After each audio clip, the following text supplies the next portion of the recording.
آئیے اس کے بعد ایک اور موضوع چھیڑتے ہیں۔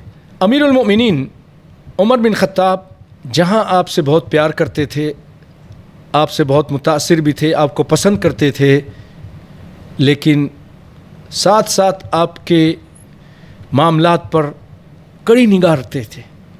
صرف آپ پر نہیں، ہر جتنے بھی آپ کے گورنر تھے، جتنے بھی عامل تھے، ان پر کڑی نگاہ رکھتے تھے۔ کہیں یہ دنیاوی مال و متاع کی جو چمک ہے یہ اس پر فریفتہ تو نہیں ہو گیا، کہیں اپنی اصلی منزل سے تو نہیں ہٹ گیا، دنیا میں مگن تو نہیں ہو گیا۔ آپ جس کو بھی جس کسی کو بھی صحابی ہوں اگر کسی علاقے کا گورنر مقرر کرتے تھے تو اس کے مال اسباب کی فہرست بنوا کر اپنے پاس محفوظ رکھ لیتے تھے، اور پھر جب پتہ چلتا کہ اس آدمی کے پاس مال زیادہ ہو گیا ہے تو پھر آپ اس کا محاسبہ کرتے تھے، اور جو اس سے زیادہ ہوتا تھا اس کو ضبط کر لیتے تھے۔ بھئی تمہارے پاس اتنا تھا، یہ زیادہ کہاں سے ہو گیا، کیوں ہو گیا؟ اللہ اکبر۔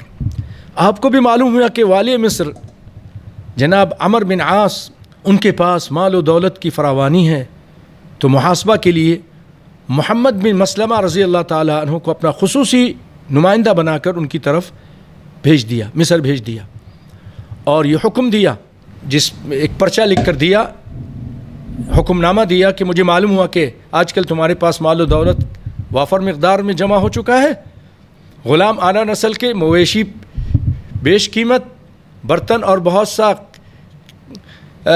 تعیش کا سامان جمع کر رکھا ہے، حالانکہ جب تمہیں مصر کا گورنر مقرر کیا تھا یہ چیزیں تمہارے پاس نہیں تھیں، جواب دو یہ سب تم نے کہاں سے حاصل کیا ہے؟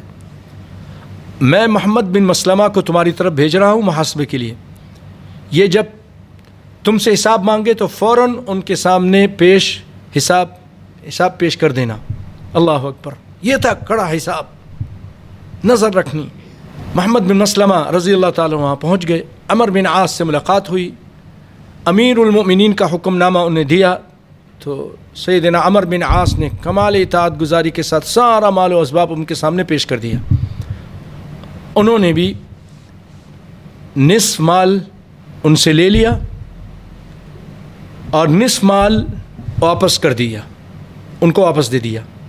صحابی تھے، فیصلہ کیا، اور عمرو بن عاص سے جو نصف مال لیا تھا یہ بیت المال میں جمع کرانے کے لیے اپنے پاس محفوظ کر لیا۔ اللہ اکبر، یہ تھا محاسبہ، اور اس طرح وہ ہر گورنر کے ساتھ کرتے تھے۔